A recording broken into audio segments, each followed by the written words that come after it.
اور کچھ خبریں تجارتی دنیا سے۔ وزارت خزانہ نے 11ویں NFC ایوارڈ کے لیے کمیشن تشکیل دینے کا نوٹیفیکیشن جاری کر دیا۔ وزارت خزانہ نوٹیفیکیشن کے مطابق صدر پاکستان نے وزیر خزانہ محمد اورنگزیب کو 11ویں NFC ایوارڈ کے لیے چیئرمین کمیشن مقرر کیا۔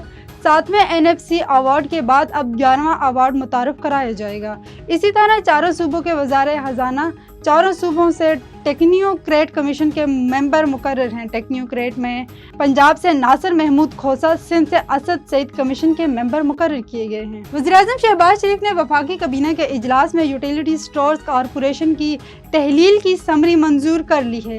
CM ہاؤس کے اعلامیے کے مطابق وزیراعظم شہباز شریف کی زیر صدارت وفاقی کابینہ کے اجلاس میں ملک بھر میں بارشوں اور سیلابی صورتحال میں جاں بحق ہونے والے افراد کے لیے فاتحہ خوانی کی گئی، جبکہ سیلاب سے متاثرہ علاقوں کا دورہ کرنے پر کابینہ ارکان کا خصوصی شکریہ بھی ادا کیا۔